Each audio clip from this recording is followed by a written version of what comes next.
नमस्कार दोस्तों। जब बात करते हैं हम रिसर्च की, शोध की, तो उस वक्त कई बार ऐसा भी होता है कुछ एक विषयों की शोध जो है वो इतिहास से भी जुड़ जाती है। विषय वैज्ञानिक होता है या सेमी वैज्ञानिक का मतलब विज्ञान से मिलता जुलता विषय।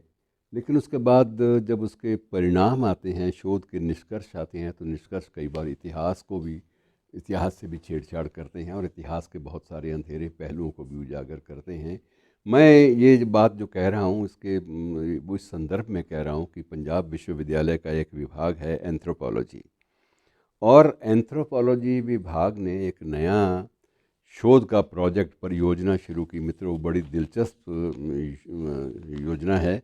और इसमें जब इतिहास के पन्ने पलटे गए तो उसमें यह पाया गया कि अमृतसर में, विशेष रूप से 1857 की बात है, 1857 की क्रांति के समय अमृतसर में और कुछ अन्य महत्वपूर्ण स्थलों पर, रजनाला वगैरह जो आसपास उसके क्षेत्र हैं, वहाँ तत्कालीन साम्राज्यवादी सेनाओं ने हमारे स्वाधीनता सेनानियों, विशेष रूप से वो सैनिक जो 1857 की क्रांति का और जो प्रथम स्वाधीनता संग्राम था हमारा, उसका एक हिस्सा बने, एक अहम हिस्सा बने। अब उन लोगों के मन में कितना उबाल था उस वक्त, विद्रोह का स्वर कितना तीखा था, इस बात का। और दूसरा विषय ये था कि उस वक्त किस निर्दयता पूर्वक, किस अजीब ढंग से, अमानवीय, अमानुषिक ढंग से उन साम्राज्यवादी लोगों ने हमारे स्वाधीनता सेनानियों को भूना था। तो ये बातें सारी की सारी अध्ययन का विषय बन गई एंथ्रोपोलॉजी के लिए। और एंथ्रोपोलॉजी के जो शोधार्थी हैं, इन्होंने विशेष रूप से कुछ उन स्थलों पर जाकर वहाँ से इतने वर्ष पुरानी कुछ खोपड़ियाँ, कुछ अस्थियाँ, कुछ कंकाल उनको खोजा।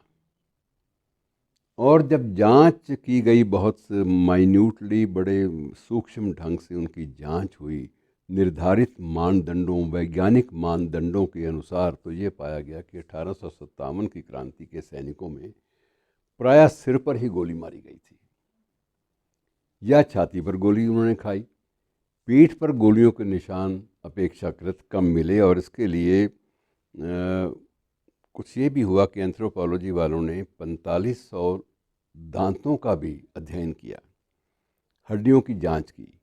उन हड्डियों की जांच से भी बहुत सारे तत्व ऐसे उभरे, और उसमें जो विशेष रूप से जो स्कल का, जो खोपड़ी का जो हिस्सा है, इस पर जो शोध कार्य हुए मित्रों, इन हिस्सों पर, तो ये भी पाया गया कि एक विशेष तरह का एक सीरम जो सिर्फ जोश और अद्वितीय साहस दिखाने वालों के जहन में ही उपजता है और वो अपने निशान छोड़ जाता है। तो आज भी उस काल के खोपड़ियों और उस काल की हड्डियों में जब शोध कार्य एंथ्रोपोलॉजी विभाग, पंजाब विश्वविद्यालय के एंथ्रोपोलॉजी विभाग के लोगों ने किया, तो उसमें ये भी पाया गया कि ये लोग उतने ही जोश से, उतनी ही उपलब्धि के एक जज्बे के साथ उस युद्ध में शरीक हुए थे, इन्होंने शिरकत की थी, भागीदारी की थी, जितने जोश के साथ नेपोलियन बोनापार्ट और हिटलर की सेना में भी लोग जोश के साथ आगे बढ़े थे।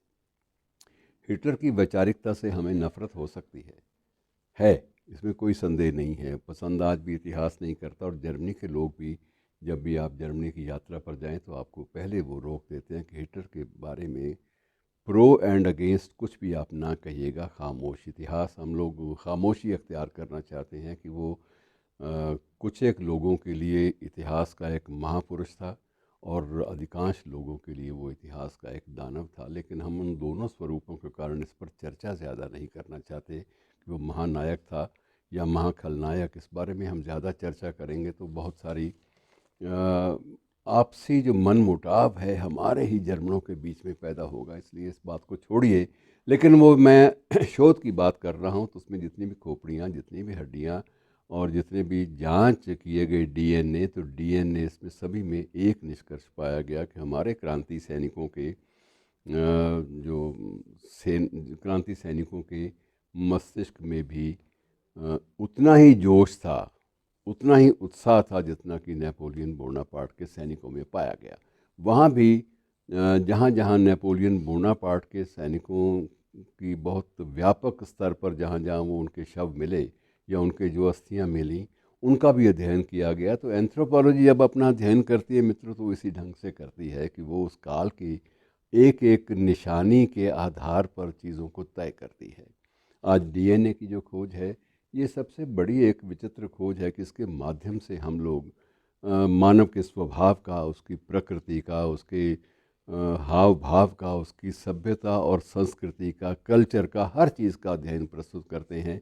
और मित्रों, ये शोध की एक गज़ब की बात है जो आपके सामने इन एंथ्रोपोलॉजी के शोधार्थियों ने रखी है। और उनके शोध के निष्कर्ष अभी उन अंतिम रूप में भी जल्दी आएंगे। तो जब आएंगे तो निस्संदेह वह विश्व के तत्कालीन इतिहास का भी एक अध्ययन हमारे सामने प्रस्तुत करेंगे। शुक्रिया।